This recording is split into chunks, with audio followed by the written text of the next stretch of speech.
Mga bilang Kapitulo 5. Ang paghiwalay ng mga marurumi. At sinalita ng Panginoon kay Moises, na sinasabi, iutos mo sa mga anak ni Israel na ilabas sa kampamento ang bawat may ketong, at bawat inaagasan, at ang sinumang karumaldumal sa pagkahipo sa patay. Lalaki at babae ay kapwa ninyo ilalabas, sa labas ng kampamento ilalagay ninyo sila, upang huwag nilang ihawa ang kanilang kampamento na aking tinatahanan sa gitna. At ginawang gayon ng mga anak ni Israel, at inilabas sa labas ng kampamento, kung paanong sinalita ng Panginoon kay Moises ay gayon ginawa ng mga anak ni Israel. Pagkakahiwalay bilang ganti sa kasalanan. At sinalita ng Panginoon kay Moises, na sinasabi, salitain mo sa mga anak ni Israel, pagka ang isang lalaki o babae ay nakagawa ng anumang kasalanan na nagagawa ng mga tao, na sumasalangsang laban sa Panginoon at ang gayong tao ay naging salarin, ay kanyang isusulit nga ang kanyang kasalanang nagawa, at kanyang pagbabayarang lubos ang kanyang sala, at dadagdagan pa niya ng 5 bahagi at ibibigay sa pinagkasalahan. Datapwat kung ang lalaki ay walang kamag-anak na mapagbabayaran ng sala, ay mapapasa sa saserdote ang kabayaran ng sala na handog sa Panginoon, bukod sa tupang lalaking pinakatubos na ipangtutubos sa kanya.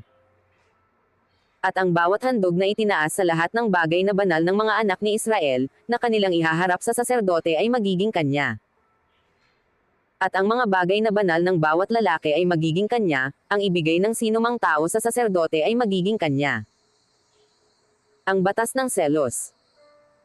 At sinalita ng Panginoon kay Moises, na sinasabi, salitain mo sa mga anak ni Israel, at sabihin mo sa kanila, kung ang asawa ng sinumang lalaki ay malili siya, at sasalangsang sa kanya. At ang ibang lalaki ay sisiping sa kanya, at ito'y makukubli sa mga mata ng kanyang asawa at ang bagay ay malilihim, at ang babae ay madudumhan at walang saksi laban sa kanya, o hindi man matututap siya sa pagkakasala. At ang diwa ng paninibugho ay say sa kanya, at siya'y maniniburgo sa kanyang asawa at siya'y madudumhan, o kung say sa kanya ang diwa ng paninibugho at siya'y maniniburgo sa kanyang asawa, at ito'y hindi madudumhan, ay dadalhin nga ng lalaki sa saserdote ang kanyang asawa, at ipagdadala ng alay ng babae ng 10 bahagi ng 1 epa ng harina ng sebada, hindi niya babuhusan ng langis o lalagyan man ng kamangyan, sapagkat handog na harina tungkol sa paninibugho, handog na harinang alaala na nagpapaalaala ng kasalanan. At ay lalapit ng saserdote ang babae, at pahaharapin sa Panginoon. At ang saserdote ay kukuha ng banal na tubig sa isang sisidlang lupa, at sa alabok na nasa lapag ng tabernakulo ay dadumpat ang saserdote, at ilalagay sa tubig. At pahaharapin ng saserdote ang babae sa Panginoon, at ipalulugay ang buhok ng babae, at ilalagay ang handog na harina na alaala sa kanyang mga kamay, na handog na harina tungkol sa paninibugho, at tatangnan ng saserdote sa kamay ang mapapait na tubig na nagbubagzo ng sumpa. At siya'y papanunumpin ng saserdote, at sasabihin sa babae, kung walang sumiping sa iyo na ibang lalaki, at kung di ka nali siya sa karumihan, sa isang hindi mo asawa, ay maligtas ka nga sa mapapait na tubig na ito na nagbubagzo ng sumpa.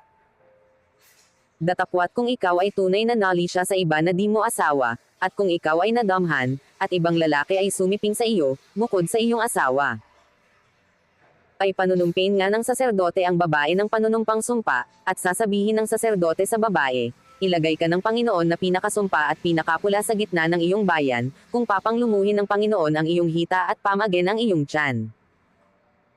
At ang tubig na ito na nagbubagzo ng sumpa ay tatalab sa iyong tiyan, at ang iyong katawan ay pamamagain at ang iyong hita ay panglulumuhin, at ang babae ay magsasabi, siya nawa, siya nawa. At isusulat ng saserdote ang mga sumpang ito sa isang aklat, at kanyang buburahin sa mapait na tubig. At kanyang ipaiinom sa babae ang mapait na tubig ng nagbubagzo ng sumpa at tatalab sa kanya ang tubig na nagbubagzo ng sumpa, at magiging mapait. At kukunin ng saserdote sa kamay ng babae ang handog na harina tungkol sa paninibugho at kanyang aalugan ang handog na harina sa harap ng Panginoon, at dadalhin sa dambana.